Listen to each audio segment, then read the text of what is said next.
My name is Ava Johnson. I'm 30 years old, and on that cold Thanksgiving night, my family sat around a table covered in turkey, candles, and forced laughter. Just long enough for my sister Camilla to stand up, raise her glass, and announce, "We voted, and you're not family anymore." The room erupted. My mother sighed with relief. Finally, someone said it, while my father stared into his beer like it might save him. For a moment, I felt like a guest in the house I grew up in. But I didn't cry. I didn't beg. I just smiled softly and said, "Then I guess you won't need this," placing a thick folder in the center of the table. The heavy thunk silenced every fork and whisper. Camilla snatched it with that smug pageant queen confidence, flipped open the first page, and her face drained white before she screamed. Ethan grabbed it from her shaking hands.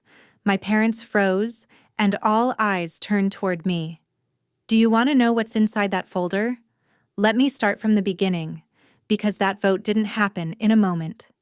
It was built, piece by piece, on years of taking and taking and taking. I wasn't born an outsider, but I learned early what it felt like to stand in a room full of people who shared my blood and still feel invisible." The Johnsons lived in a quiet, tree-lined town where reputations were currency, and my parents guarded Camilla's like it was gold. She was the firstborn, the golden child, the girl with the perfect curls and the pageant smile who won her first little maple princess crown at 5, and never let anyone forget it. My mother used to introduce her not as my daughter, but as our Camilla, like she belonged to the whole town. Dad would beam with pride, telling anyone who'd listen that she was destined for something grand, still unsure what, but certain it would require applause. I came 3 years later, quieter, smaller, the kind of child who preferred reading under the kitchen table to performing in front of relatives. While Camilla twirled in sparkly dresses and practiced her cheer routines in the living room, I sat in the corner with my math worksheets, solving equations no one asked me to solve. When she'd say, "Mom, look at me," everyone looked. When I whispered, "I finished the group project," no one bothered to glance up. We both knew our roles long before we had the language for them. Camilla was the dazzling center of gravity, and I was the quiet orbit around her. In school, teachers adored her.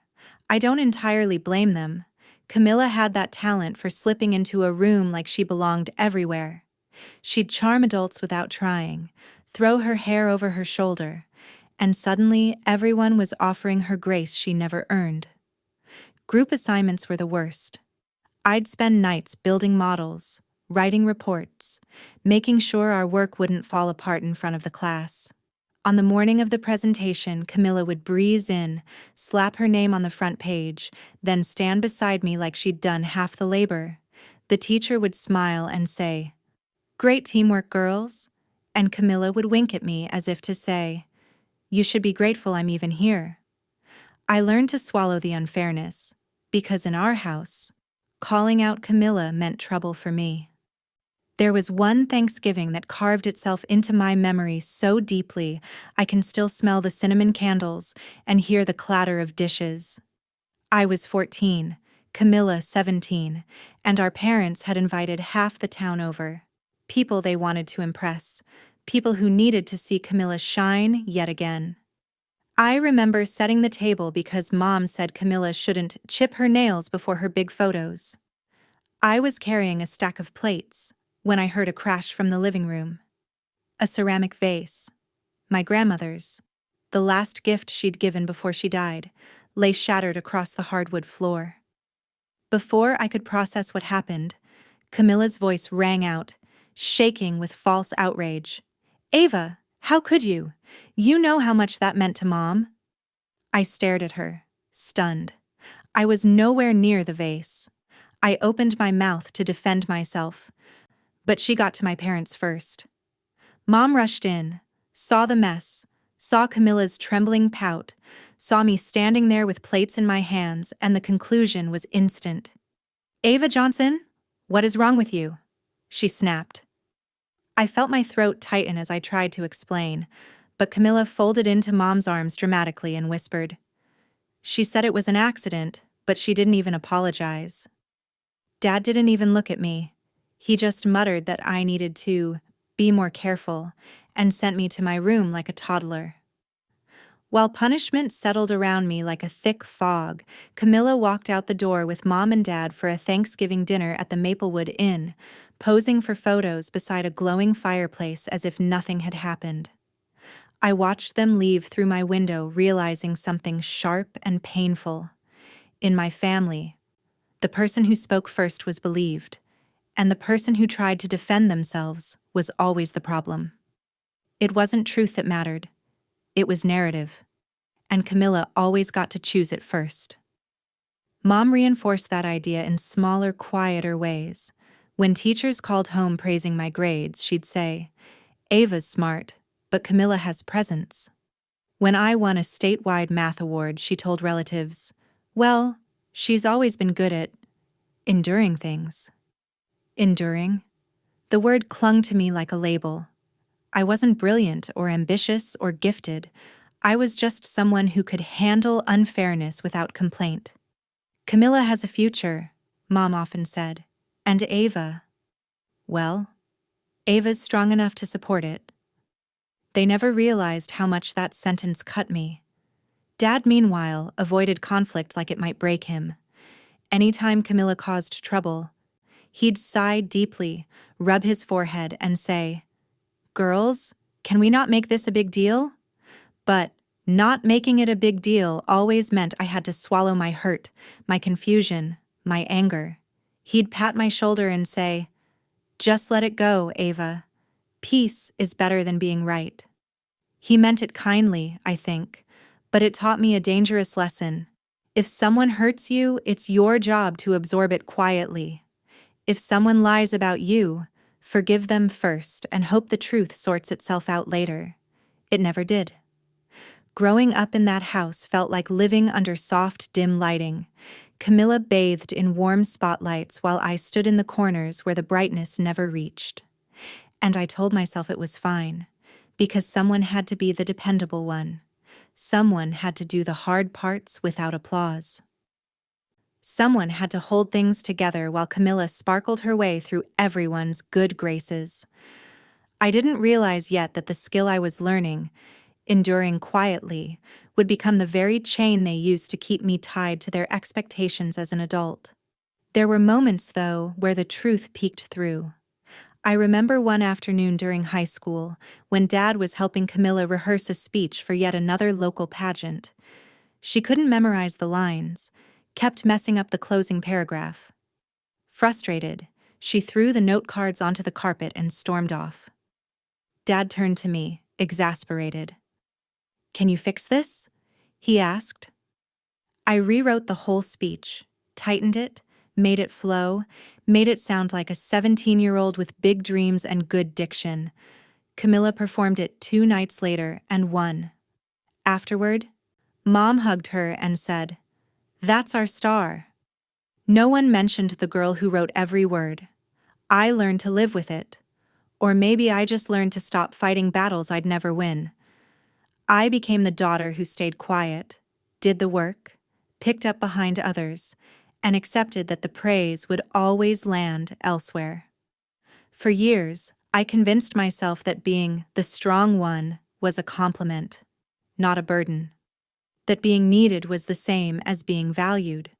But that Thanksgiving night when I was 14, the night I was punished for something I didn't do while Camilla posed for holiday photos, that was the first time I felt something crack. A tiny fracture. A whisper telling me that one day being strong wouldn't be enough. One day I would have to choose myself over their version of family. I didn't know then that the crack would grow into a fault line big enough to split my entire world. And I certainly didn't know that the girl who once stayed silent in her room while everyone else enjoyed Thanksgiving dinner would grow into a woman capable of placing a folder on a table and watching a whole family fall silent.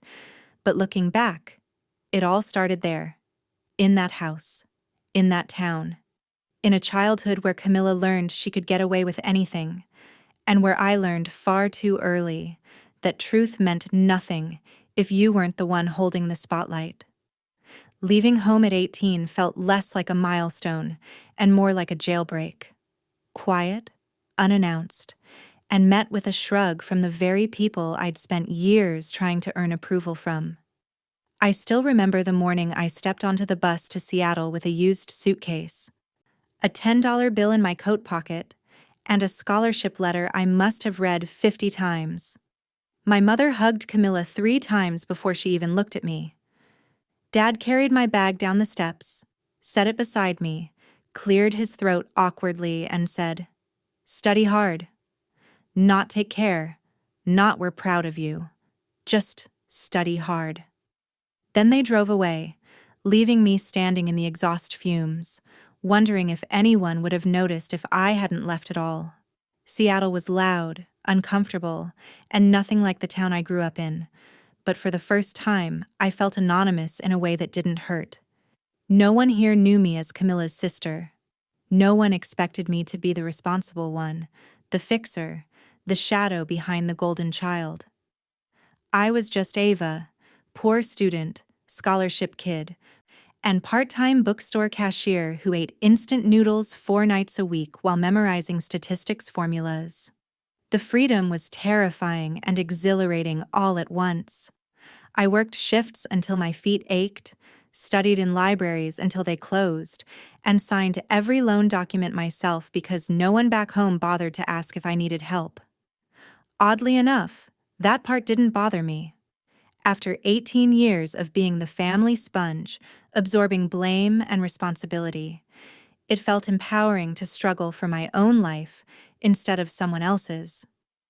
Camilla, meanwhile, stayed exactly where she'd always been, center stage of the small town she refused to outgrow. She tried community college for a semester before dropping out because, as she put it, professors don't understand creativity. She took a photography class, quit. Tried cosmetology school, quit. Said she wanted to travel, posted a few beach selfies, then moved back home within 2 months. By 21, she was working reception at the local gym and dating Ethan, a guy with an inflated sense of charm, a perfectly sculpted beard, and a habit of talking about his potential more than his actual achievements. He was the son of a man who owned a garage, and in our town, that counted as ambition. Mom adored him immediately.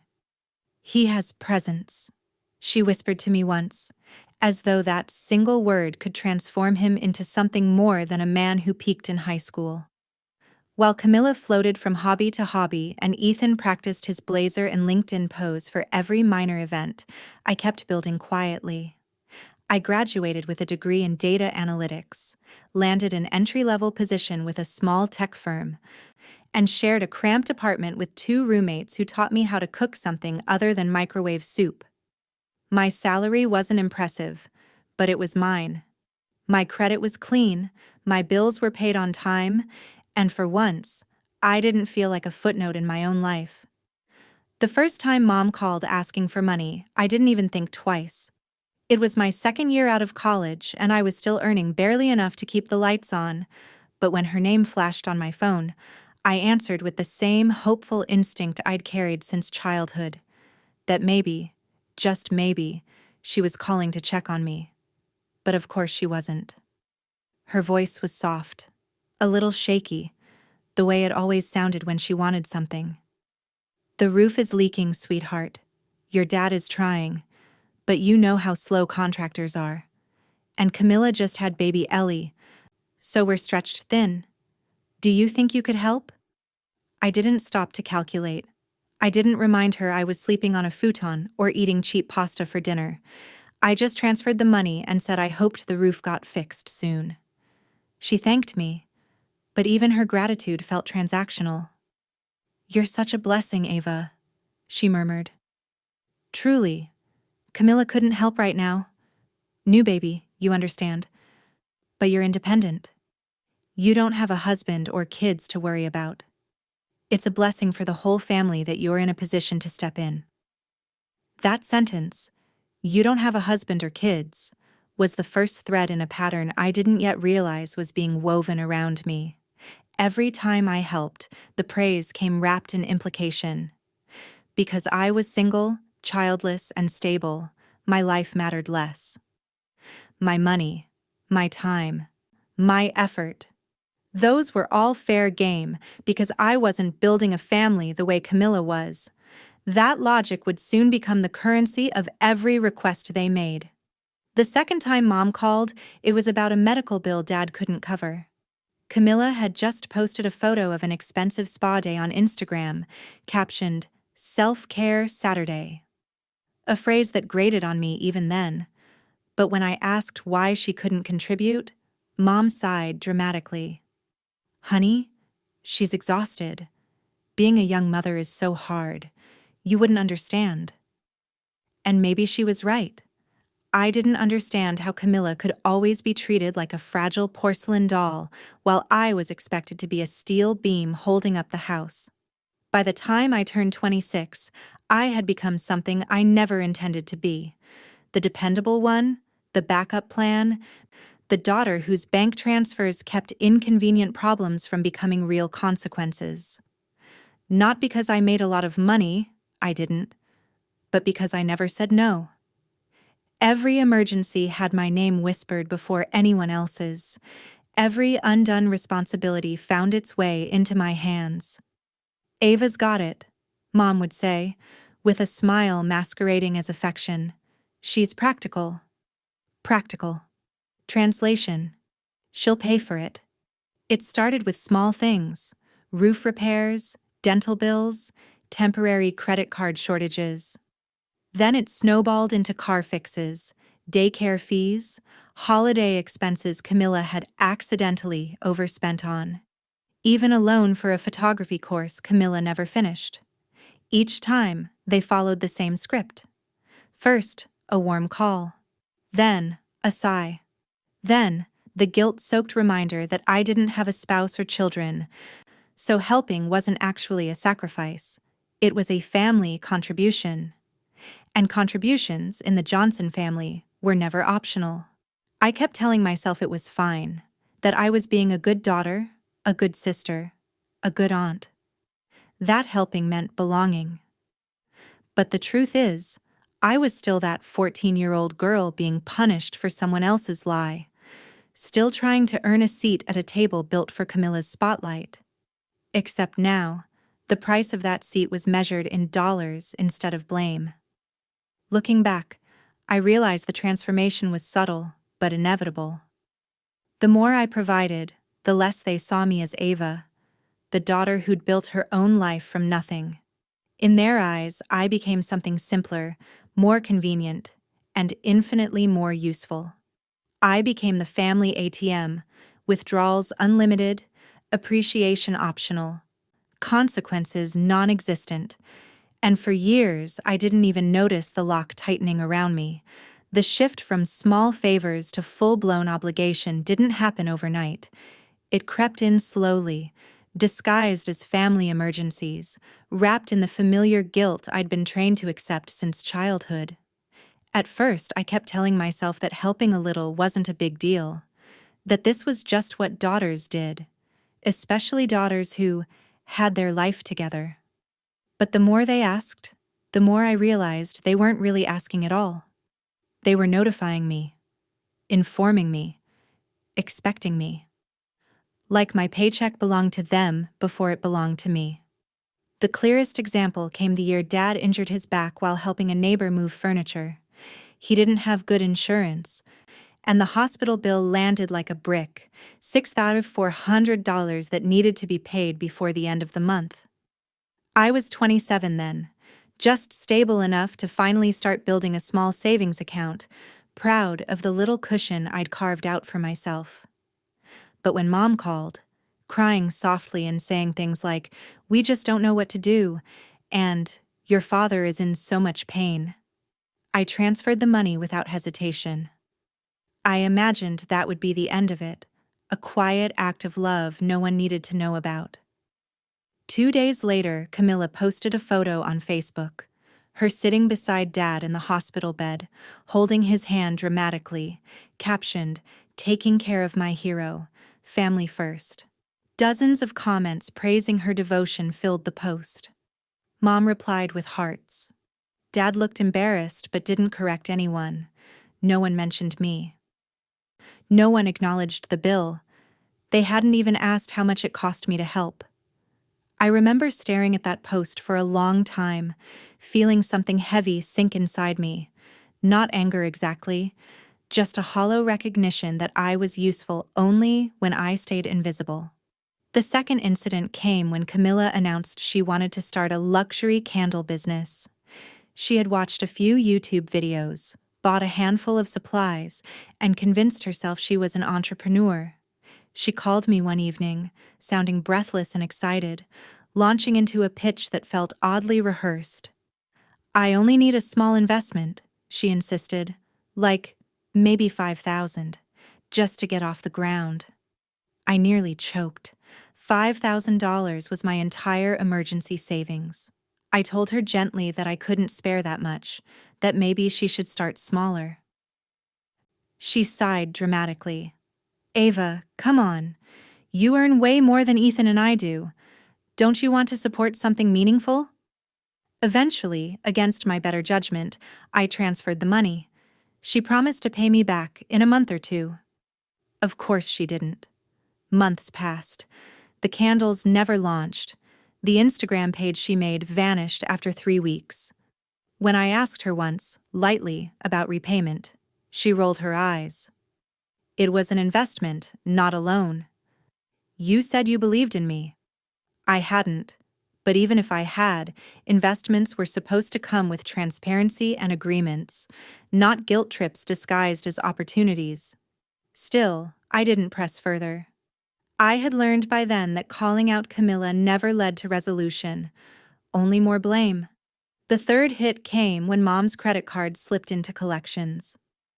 I received a frantic voicemail saying creditors were calling the house and that it was humiliating and unbearable. When I finally got her on the phone, she whispered, "Ava, darling, it's just 8,000. The bank said if we don't pay this week, it could affect all of us." All of us. In reality, it would affect her credit. Not mine, not Camilla's. But she made it sound like a community tragedy, and I had no practice saying no. So I paid it. Again. The next day, she sent a text message. "You saved us. I knew you wouldn't let the family look bad. Not thank you. Not, I'm sorry we put you in this position. Just, I knew you would." Like I was a predictable button to press. The fourth moment, the one that stung deeper than I expected, was when Camilla called, asking if I could pay for Ellie's summer program. A 2-week creative thinking camp that cost $200. She said it was a rare opportunity, that Ellie deserved to shine, and that Ethan had been stressed about money. I adore Ellie, so I said yes. The day after I paid, Camilla posted a photo online showing off a brand new designer handbag, thanking Ethan for spoiling her. The juxtaposition was laughable if it weren't so painful. She had money for luxuries, but not for her daughter's education. Because why would she need to? She had me. And then there was Thanksgiving 2 years ago, long before the night they voted me out. I arrived early with a bottle of good wine, one I'd splurged on, wanting to contribute something meaningful. When I walked through the door, Camilla raised an eyebrow. "Fancy," she said.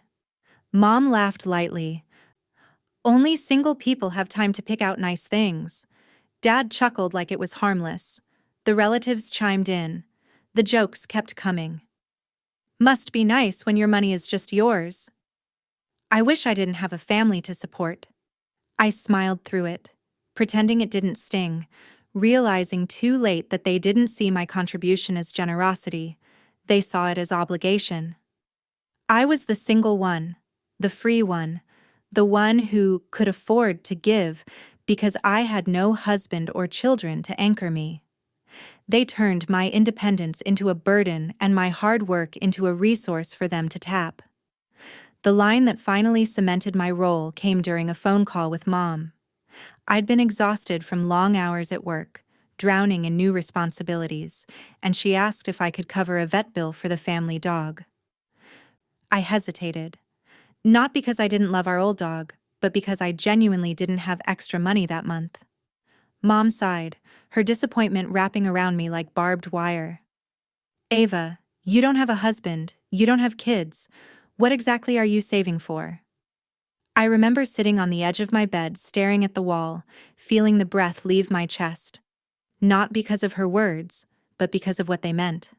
In her eyes, my life was an empty cup, and therefore it should be filled with their needs. My financial stability wasn't something I had earned, it was a shared family asset, a communal reservoir they believed they had rights to. I wasn't a daughter. I was the contingency plan, the emergency fund, the designated sacrifice. Bit by bit, the pattern became impossible to ignore. I started to sense that they weren't calling because they cared about me. They were calling because they depended on me. And the more I gave, the more they expected. Helping wasn't kindness anymore. It was duty. It was automatic. It was assumed. I could feel myself shrinking into a role I never volunteered for.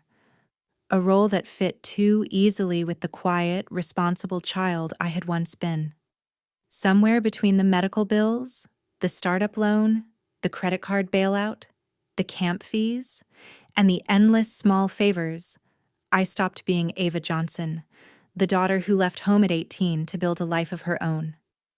I became the Johnson Family Reserve Fund, the invisible safety net that caught everyone else, while no one bothered to check whether I had anything left for myself. I didn't realize that the first real fracture, the moment everything snapped from Ava can help to Ava betrayed us, would come from something as small and ordinary as a phone call on a Tuesday afternoon. I had just stepped out of a meeting, still buzzing with disbelief because my manager had pulled me aside earlier that morning to say, "We'd like to promote you." It wasn't a massive title, not some glamorous leap, but it was mine. It was the first concrete sign that all those years of late nights and quiet effort were finally being seen. I walked out of the office that day with a rare feeling in my chest, pride, unwatered down by guilt or obligation. For once, my future felt like it belonged to me. Then Camilla called. Her name lit up my phone with 3 animated heart emojis she'd added to her contact, something she'd done ironically, because she loved the aesthetic but never actually used the hearts in real conversation. I hesitated before answering, already sensing something off. Camilla only called when she needed something. She texted when she wanted attention, posted when she wanted applause, and called when she wanted money. The moment I picked up, her voice came through bright, rehearsed, nearly bubbling with excitement. "Ava, you're not going to believe the news. Ethan and I found the cutest little bakery downtown. The owner's retiring, and it's literally fate. It's meant for us." She barely paused for air as she rattled on about paint colors, pastry case ideas, and branding aesthetics. "All we need is the loan approved, and we'll be business owners." I offered a polite congratulations, though something inside me tightened. I knew where this was going before she even went there. Sure enough, her tone softened, shifting into that sugary version she only used when preparing to ask for something big. "So, the bank," she said, dragging out the word, "just needs a cosigner. Their credit isn't loving Ethan right now. You know how those things are.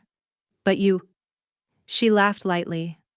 "Well, you've always been organized. Responsible. Your credit must be great." Then, casually, as if ordering lunch, "Can you just sign with us? It's only a formality. You won't even have to do anything afterward."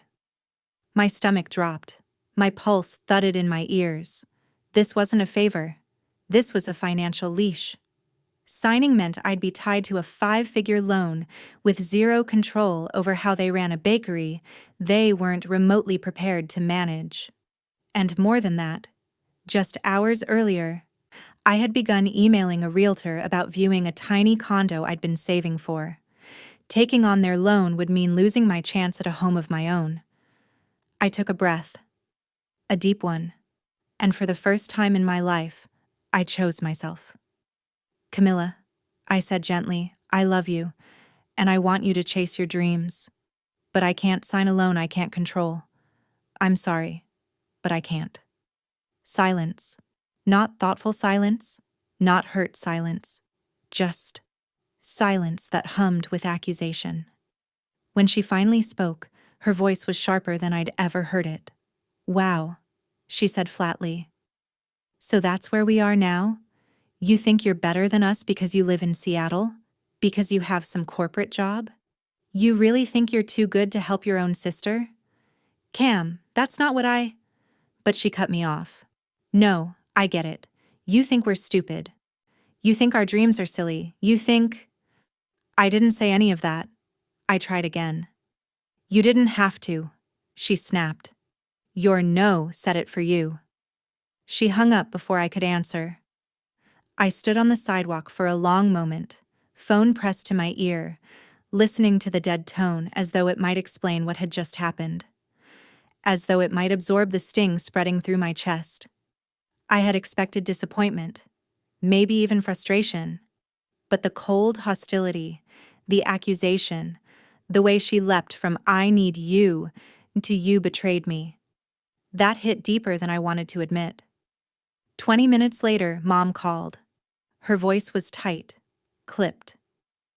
Your sister is devastated, she said without greeting. Do you have any idea what that bakery means to her? Do you know how hard she's been working? I closed my eyes. Mom, I can't take on a loan like that. I'm trying to buy a place. Oh, please, she scoffed. You don't have a husband or kids. What do you even need a house for? You've always been the practical one, the strong one. Your sister has a family to think about. There it was, the old script. Mom, I'm allowed to have my own life. You're being dramatic, she snapped. We're not asking you to do something outrageous. We're asking you to help the family. That's what families do. But in the Johnson family, helping the family always meant Ava sacrifices. That same evening, Dad called. Not to check on me, not to ask what the loan would do to my own finances, not to ask how I was handling the sudden flood of guilt. He called to say, Your mother is upset. Camilla is upset. Sometimes, in a family, you do things you don't want to do because it keeps the peace. Don't be selfish. Selfish. That word lodged itself in my stomach like a stone. I didn't fight. Not this time. Not yet. I simply repeated calmly, I'm not signing the loan. Dad exhaled as if the mere act of hearing no from me required spiritual endurance. Have it your way, he muttered before hanging up. And that was when the quiet war began. The next weekend, there was a birthday dinner for Aunt Lila. Every family member was there, except me. I hadn't been invited. I only found out when Aunt Lila posted a photo with the caption, Family is everything. In the picture, Camilla was front and center, smiling triumphantly, her arm linked with Mom's. Then came the stories. Camilla posted a black screen Instagram story with the words, Sometimes, you have to cut off toxic people, even if they share your blood. The next slide read, Not everyone deserves access to your energy, especially the ones who think they're too good for you. It felt personal even before she added the kicker. But karma always finds them. Just watch. I watched. Not by choice, but because she kept her stories public, knowing I would see them. I replayed them until I forced myself to stop. I didn't respond. I didn't defend myself. I didn't even unfollow. I just sat with the realization that, in their eyes, my no wasn't a boundary. It was a betrayal. For weeks, the silence grew thicker. No calls, no texts, no accidental invites. When I finally did reach out to ask how Dad was recovering from a minor procedure, Mom replied hours later with a curt, "We're fine. Don't worry about us. Focus on your life." Focus on your life. It was meant to sting. Instead, something settled inside me. Something small, but steady, like a seed taking root. Because focusing on my life was exactly what I intended to do. They just didn't know yet that choosing myself for the first time would lead to the folder. And that folder would lead to the night everything finally, irrevocably burned down. It took exactly 21 days of silence for something inside me to crack, not in the dramatic way you see in movies. No shouting or crying into pillows, just a quiet, exhausted collapse of a belief I'd held onto my whole life, that my family loved me the way I loved them. It happened on a Tuesday night, the kind where Seattle rain whispered against the windows and the apartment felt too still, too small. I'd made dinner, eaten alone, cleaned up, and sat on my couch scrolling through my phone without really seeing anything. Then, for no specific reason at all, I opened my banking app. Maybe I was checking if my raise had officially hit. Maybe I was bored. Maybe some part of me sensed that the numbers on that screen would tell the truth my family kept burying under guilt.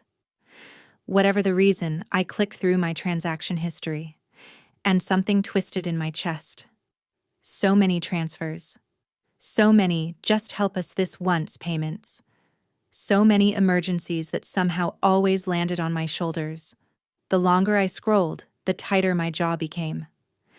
I went back month by month, year by year, tapping into each note I'd written. Mom heat bill, Dad hospital, Camilla short-term loan, Ethan paycheck issue, Ellie summer camp, family emergency, credit card late. The farther I went, the more nauseous I felt. These weren't occasional acts of support. This was a financial artery draining out of me year after year, without anyone even pretending to care what it cost me. When I reached the beginning of the 5-year mark, I opened a spreadsheet and, half out of spite, half out of curiosity, began typing in each amount.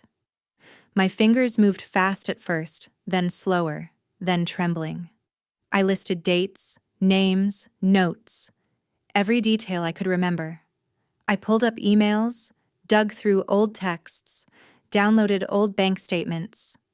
The hours blurred past me until the only sound in my apartment was the soft hum of the refrigerator and the relentless clicking of keys.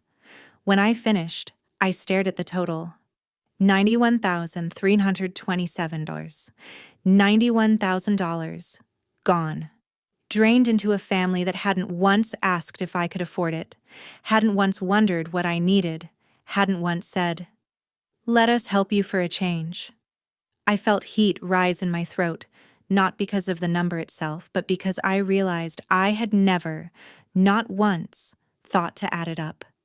I had just given, over and over, because I believed love was supposed to be unconditional, because I believed family was something you held up even when you were tired, because I believed that if I was generous enough, patient enough, good enough, they would treat me like someone worthy, one day. Instead, I had been the Johnson family piggy bank, quiet, dependable, and invisible. Once the shock eased, something colder emerged, a sense of clarity I had never felt before. If they saw me as a resource, then I needed to start gathering evidence of exactly how long they'd been treating me that way. I opened my messages and began screenshotting.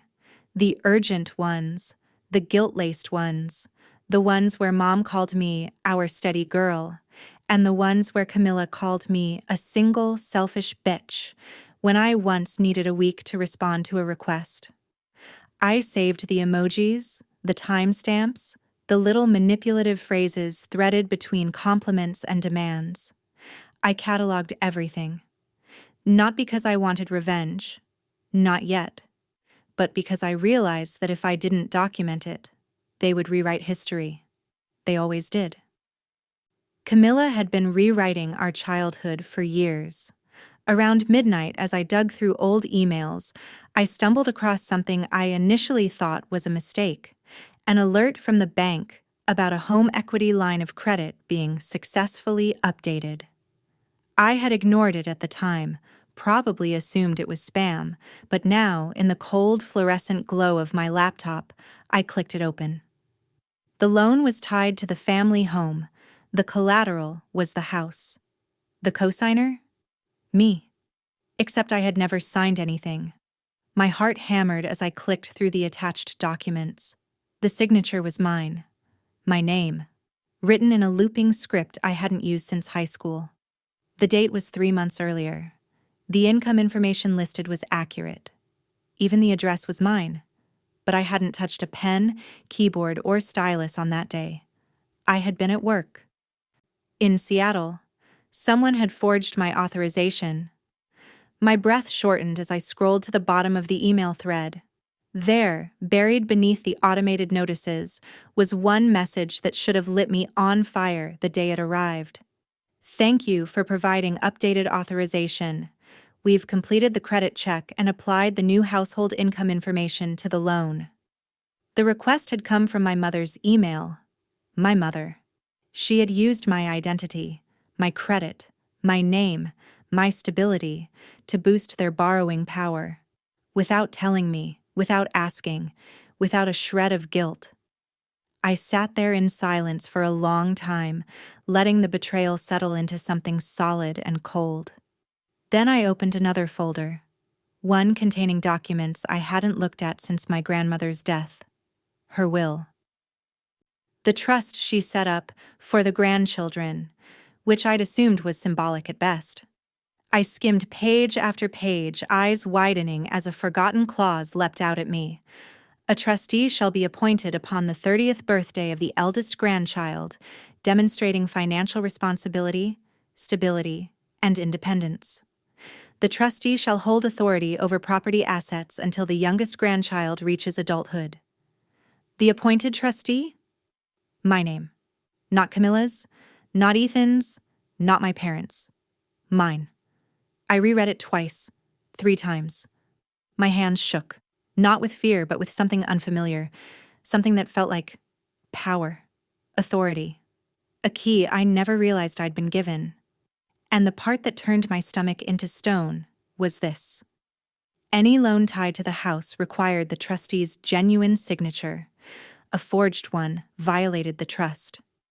A violation meant losing control of the house, immediately. And my family didn't know I had turned 30 2 months earlier. They didn't know the trust had already shifted into my hands.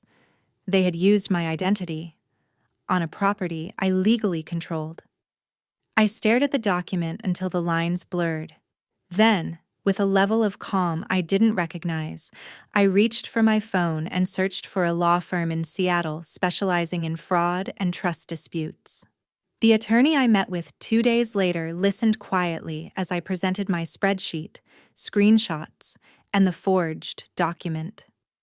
When I finished, she leaned back in her chair and said, "Ava, this isn't just financial manipulation. This is fraud, identity theft, and depending on how the trust is structured, possibly a violation with serious consequences."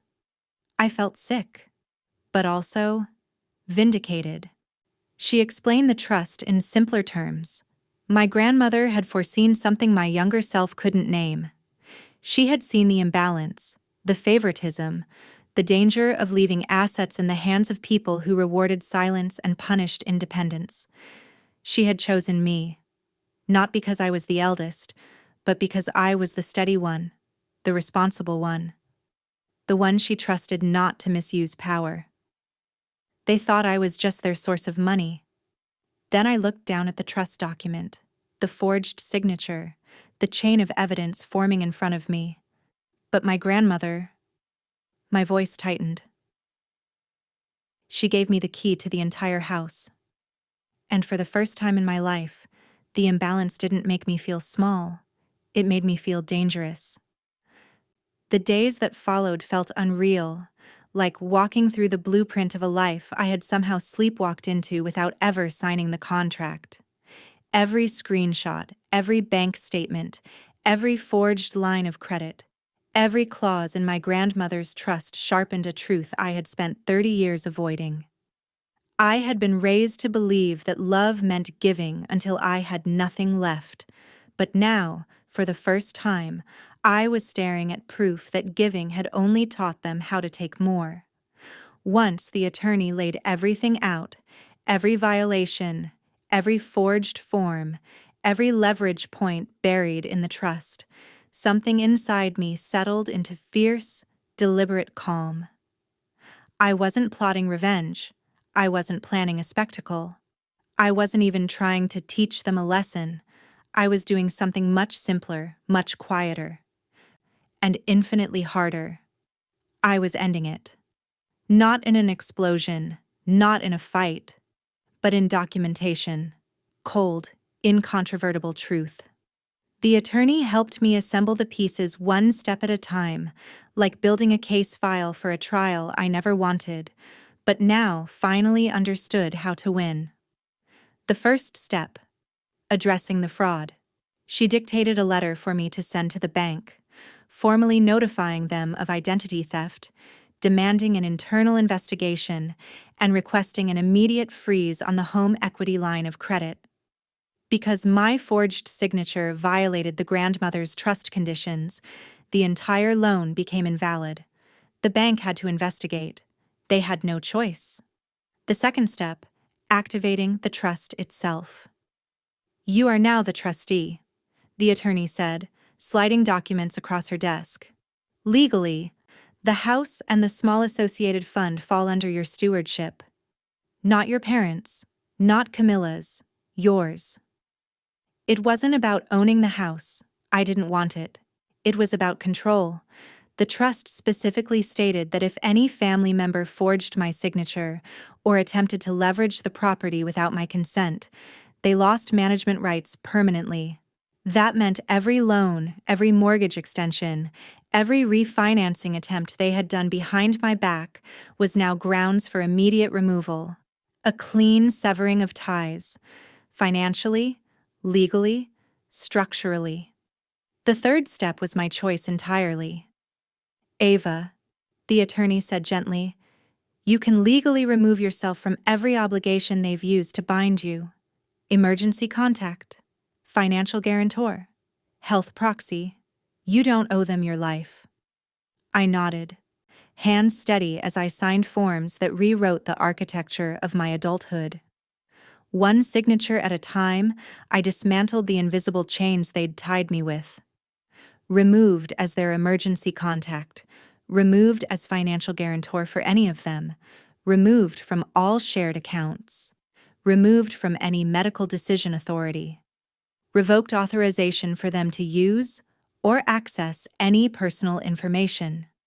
By the time I finished, my signature no longer tethered me to their crises. When the attorney printed everything, a stack thick enough to make the printer wheeze, I realized I was holding the first physical proof that I had ever chosen myself. That stack would become the folder. People like my family didn't listen to words. They listened to consequences. And if I wanted closure, not a fight, not validation, closure, then I needed to show them what it looked like when their ATM finally closed. I bought a sturdy black folder, the kind that snapped shut with a small click. Then, piece by piece, I organized its contents like chapters in a book they never thought I'd write. Section 1.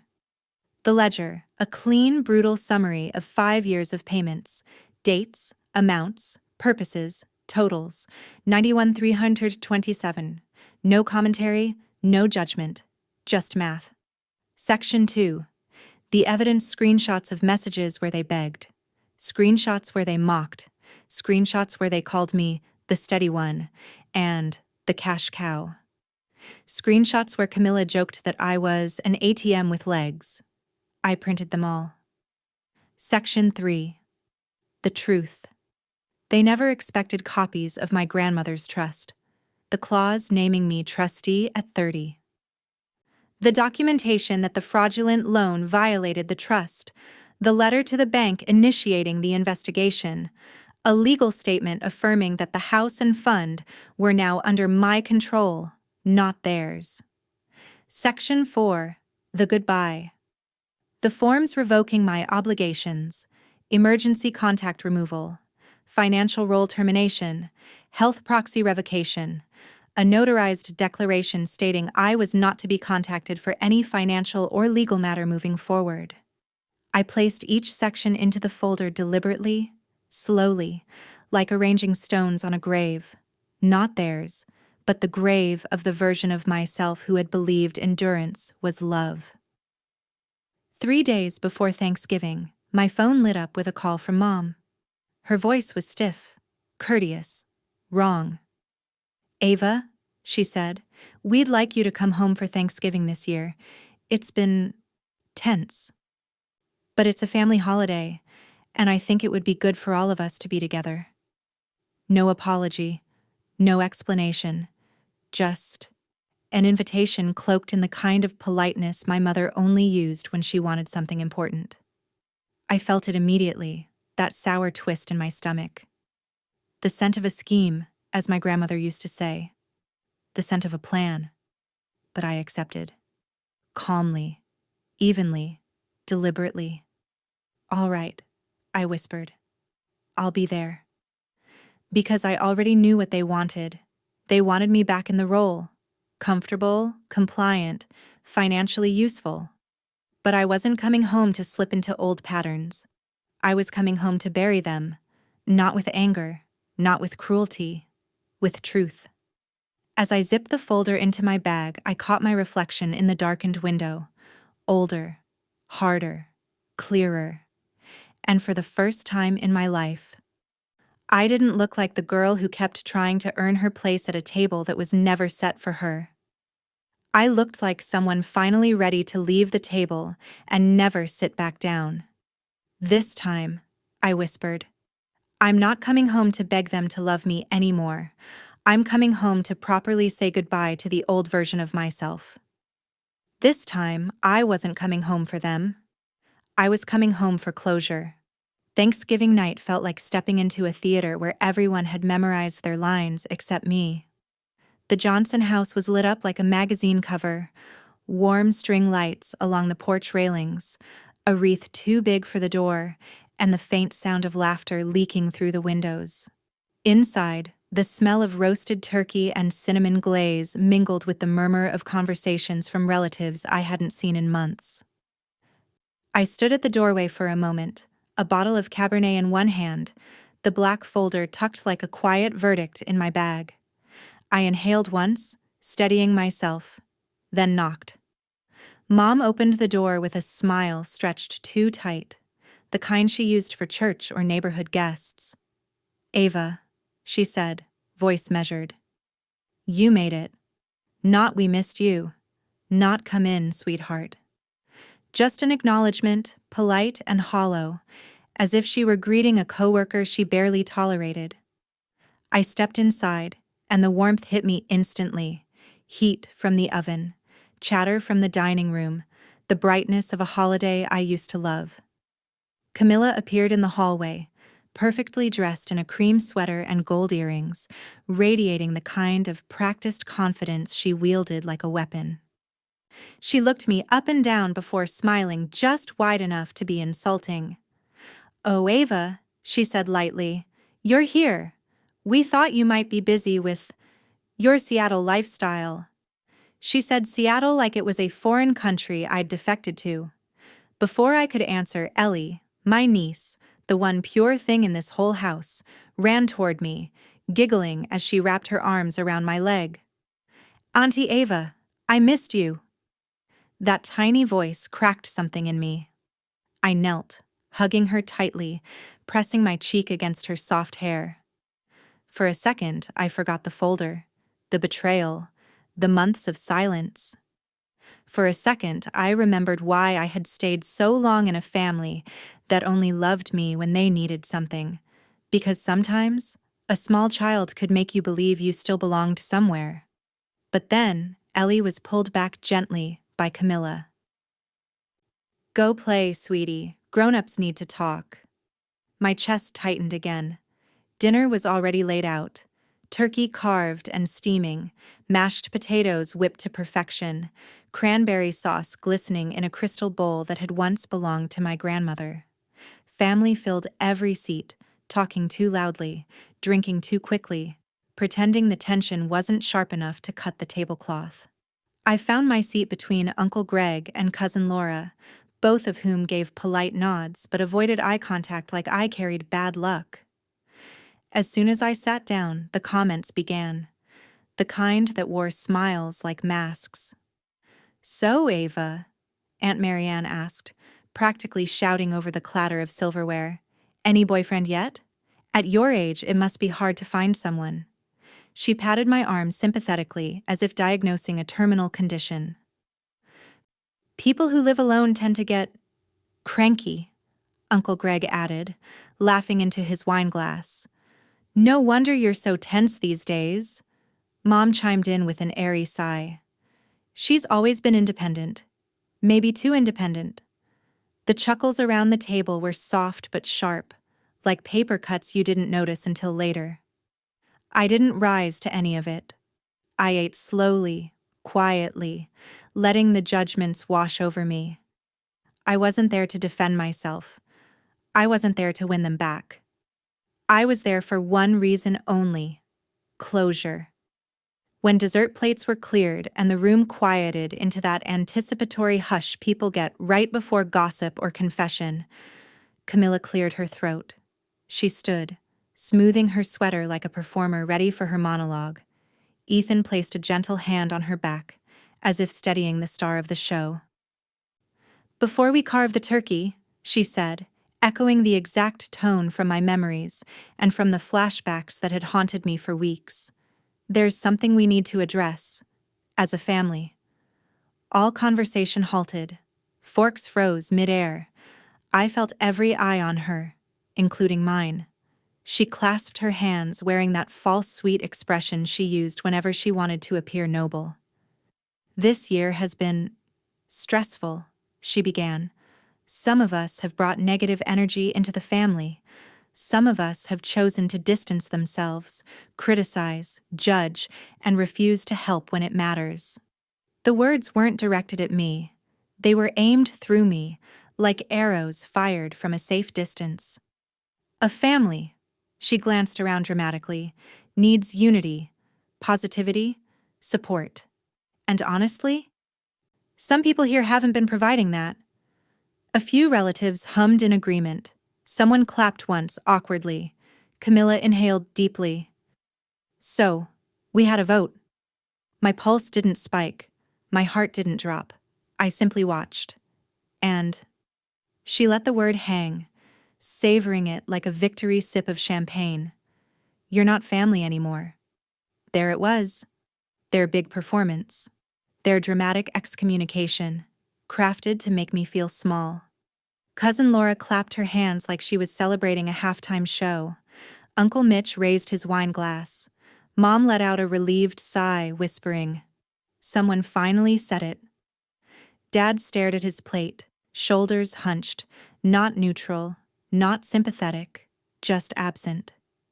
A man who preferred to vanish instead of choosing sides. I folded my napkin, placed it on my lap, and looked around table, faces flushed with self-righteous triumph, all of them waiting for me to break. Instead, I smiled, softly, almost kindly.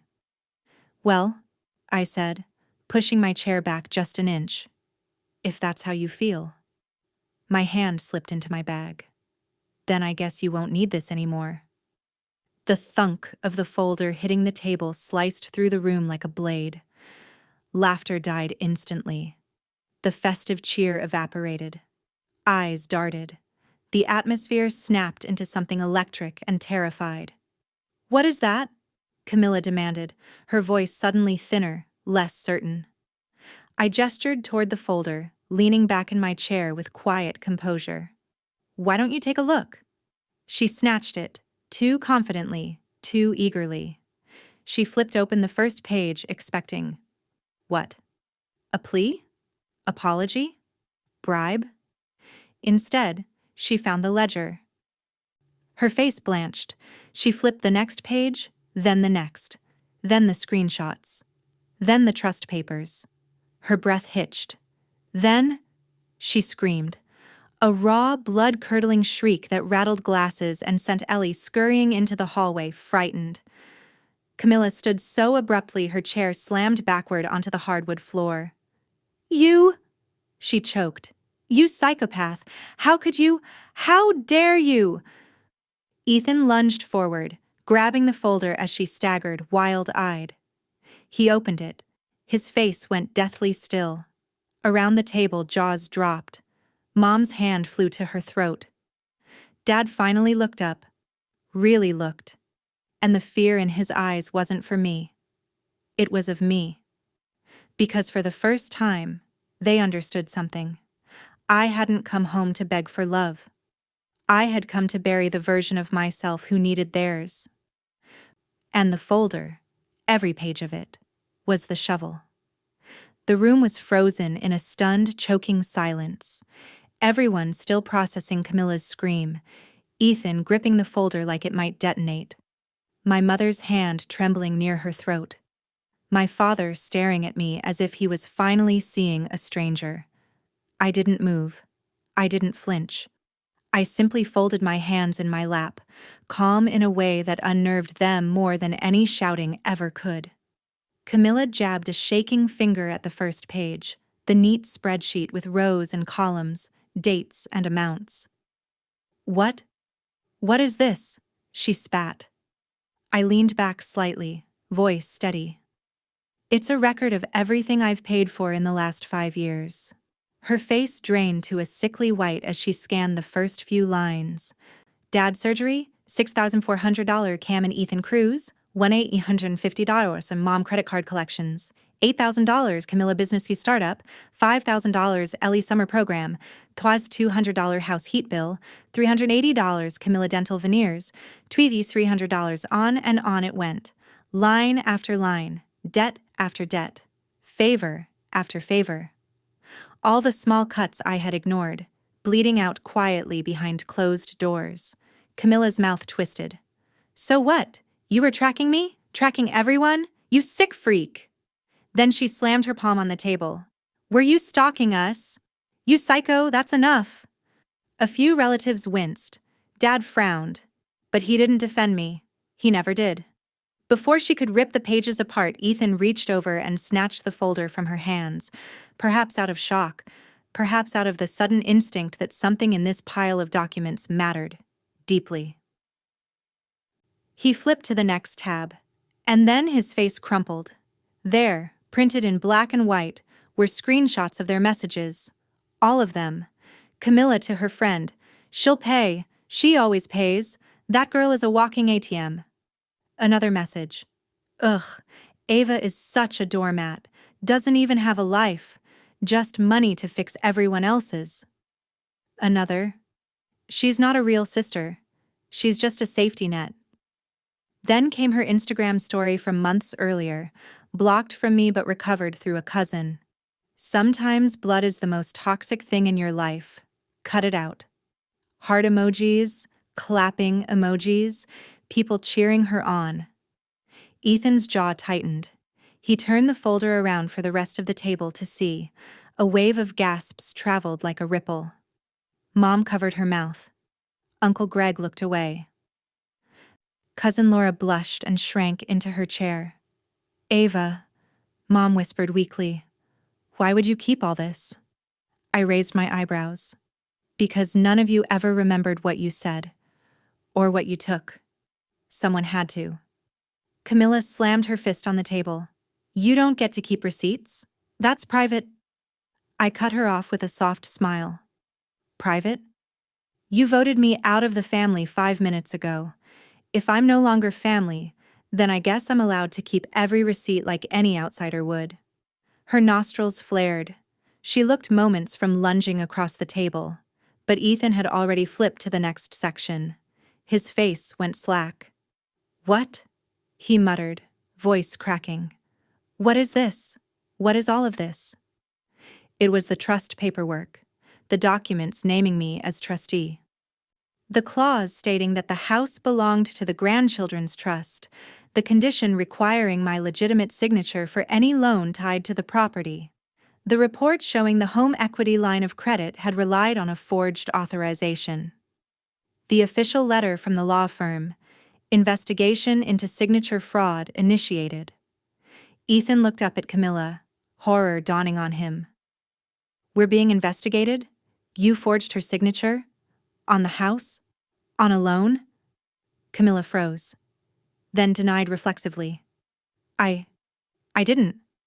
Mom handled it. This must be a mistake. Mom burst into tears. This is your fault, Ava. If you had just signed when we needed you, if you had just supported your family, we wouldn't have had to do anything behind your back. We were desperate. I felt the first flicker of real anger. Not rage, clarity. I leaned forward slightly. You didn't have to commit fraud, Mom. You chose to. And the only reason the house is in danger is because you tried to use my name without my consent. But this is our home, she sobbed. How could you put this family at risk?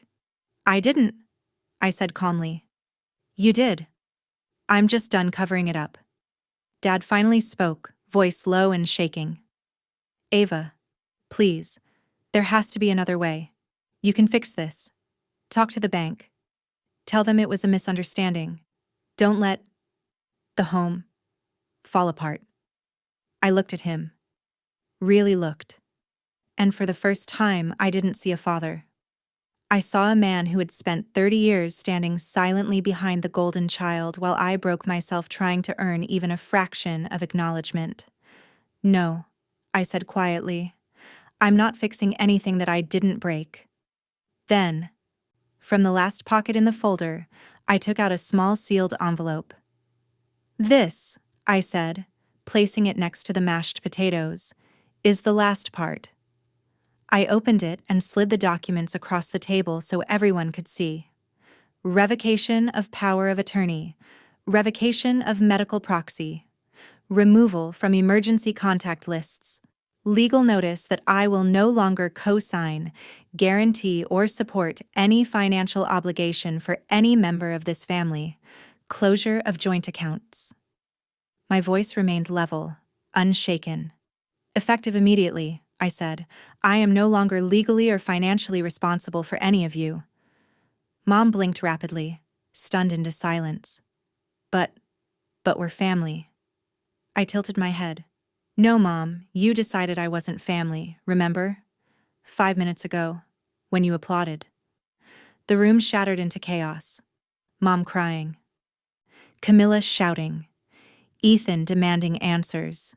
Dad begging. Relatives whispering, shifting uncomfortably, some quietly slipping their phones out to record even though they pretended they weren't. And there I sat, the calmest person in the room, watching the structure that had held me hostage my whole life finally collapse under the weight of its own lies. I stood slowly, gathering the folder. From now on, I said, when the bank calls, when the hospital calls, when the creditors call, they won't call me. They'll call the people who actually sign their names. Camilla lunged forward, tears streaking her face. You can't just abandon us. I stepped back, shaking my head. You abandoned me first. You just didn't expect me to survive it. The room went silent again, this time with a different kind of fear. Not fear of losing me. Fear of losing access to me. Ava Johnson, the wallet, the safety net, the silent backbone, was gone, and they understood that too late.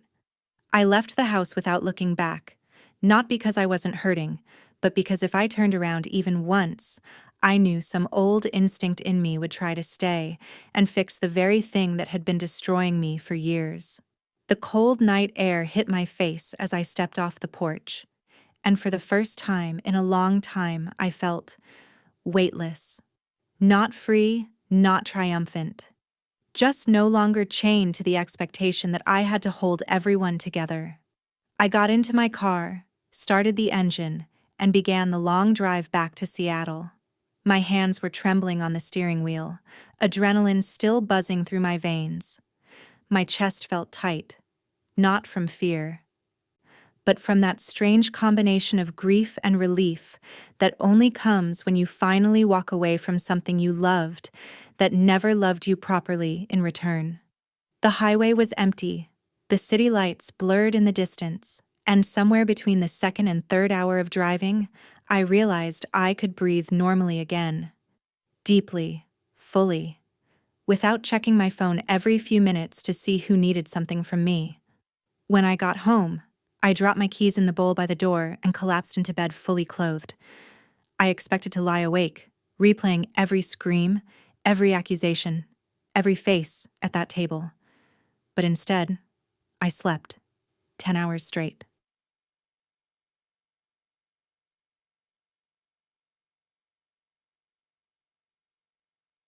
The first 3 days were silent. No calls, no guilt, no emergency messages. I kept waiting for the panic to hit, for the familiar knot in my stomach to tighten as I imagined the fallout.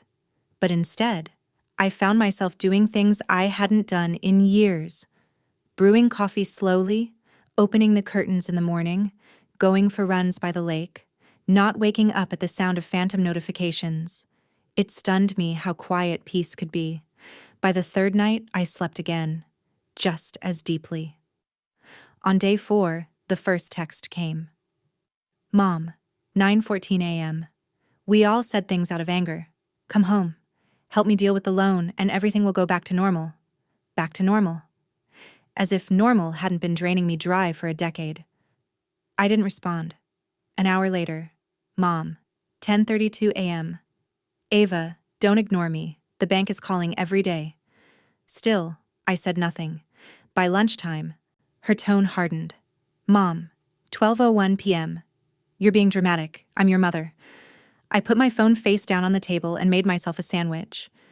Camilla's messages hit like a flood. Angry, frantic, chaotic. Camilla, 2:10 p.m. You ruined everything. Camilla, 2:12 p.m. The bank is threatening foreclosure. Ellie is terrified. Do you want her to end up homeless? Camilla, 2:15 p.m. You're sick. You're vindictive.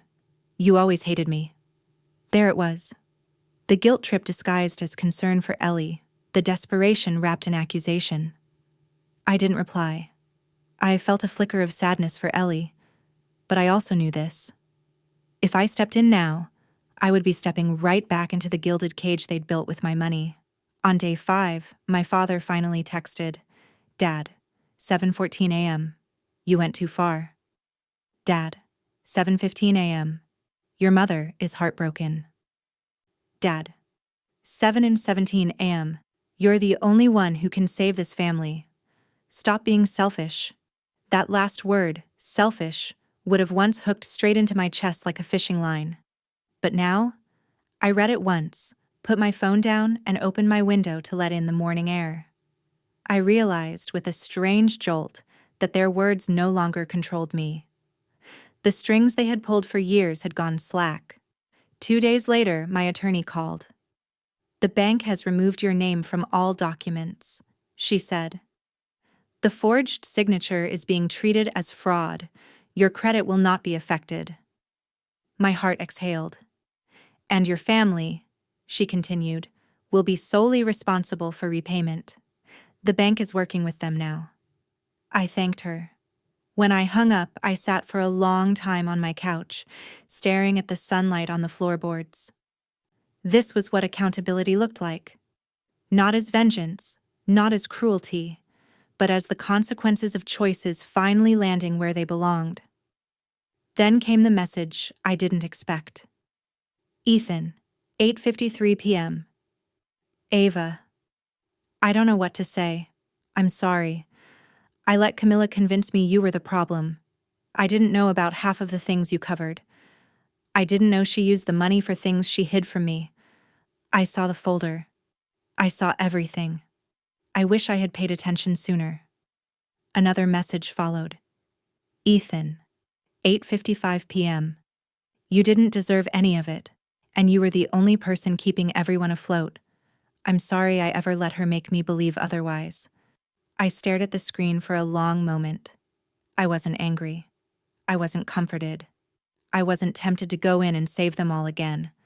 I simply felt done. Done carrying what wasn't mine. Done rescuing people who only learned to fall harder. Done mistaking manipulation for love.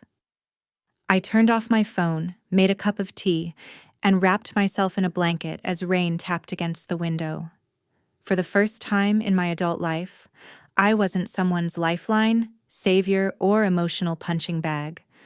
For the first time, I wasn't the emergency contact, literally or figuratively, for a family that had never shown up for me. Every person now had to live with the reality they created, and I finally had the freedom to live with mine. 8 months passed, not quietly, not peacefully, but with the kind of slow, inevitable shifts that happen when a fault line finally stops pretending it isn't there.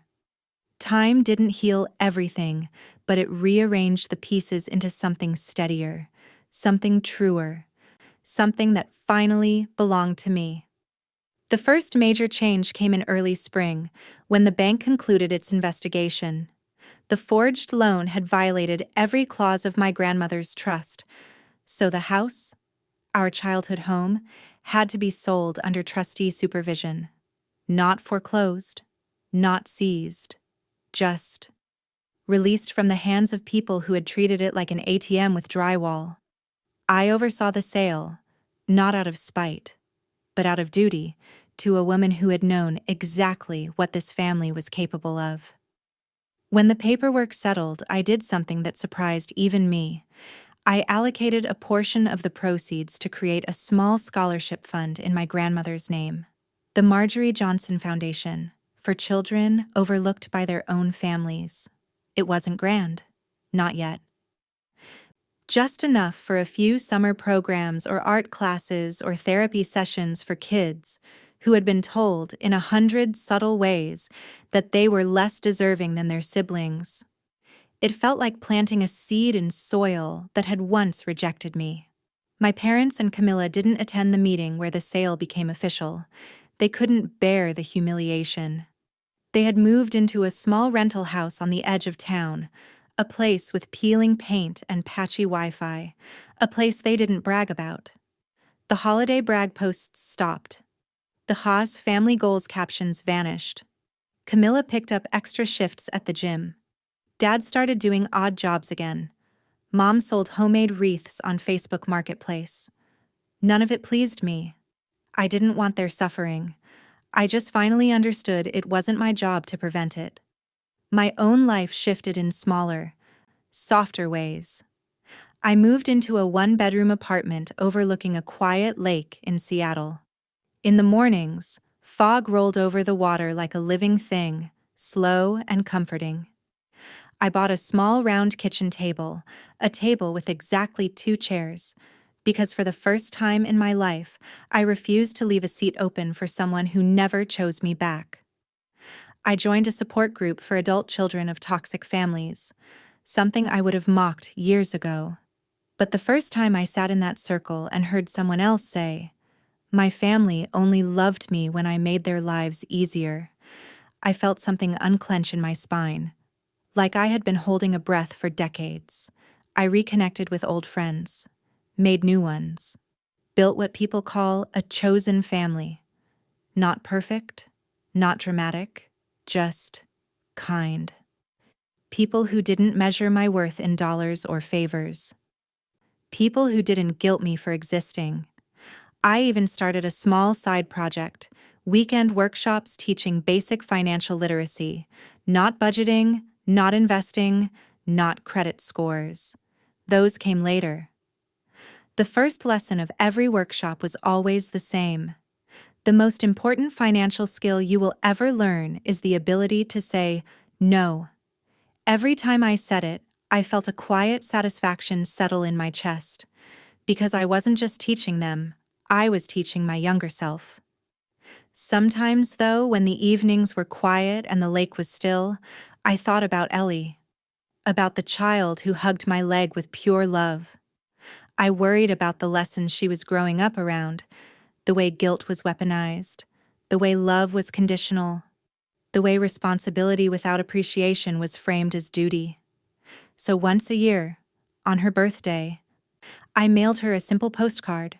No drama, no accusations, no bitterness, just soft truths. I hope you grow into someone who knows her own worth. I hope you find a place where you feel safe and seen. And I hope you know, not everyone who walks away does so in anger. I didn't know whether Camilla let her read them. I only knew I wasn't going to repeat the family legacy of silence. In late summer, I received a letter from my mother. 3 words. We're still family. No apology, no responsibility, no reflection. Just an invitation back into the old cycle, wrapped in nostalgia and denial. I held the letter for a few seconds, letting the weight of old habits tug on me like invisible threads. Then I smiled, a small, peaceful smile I didn't recognize as my own until that moment, and dropped the envelope into the trash. Not out of anger, not out of spite, out of freedom. For the first time, their words didn't pull me back. They didn't wound. They didn't define me. They were just paper. And now, standing in my kitchen with the window cracked open and the smell of lake air drifting in, I think about everything that happened, everything I survived, everything I walked away from, everything I rebuilt from scratch. I don't know if you'll call my decision harsh or courageous, selfish or necessary, cold or finally warm toward myself. People have 100 names for reclaiming your life. I only needed one. Mine. As I type this update, I realize something simple and true. For the first time in my life, I am not holding my family together. I am holding myself together. And I'm building a home, not with brick or mortgage papers, but with boundaries, peace, and people who choose me because they want to, not because they need something from me. So let me end by asking you this. Whoever you are, wherever you're watching from, if you were in my place, would you dare walk away from a family that called you selfish simply because you stopped paying for their mistakes? And also, just because I'm genuinely curious, where are you watching this story from, and what time is it for you? I want to know how far this small story of mine has traveled.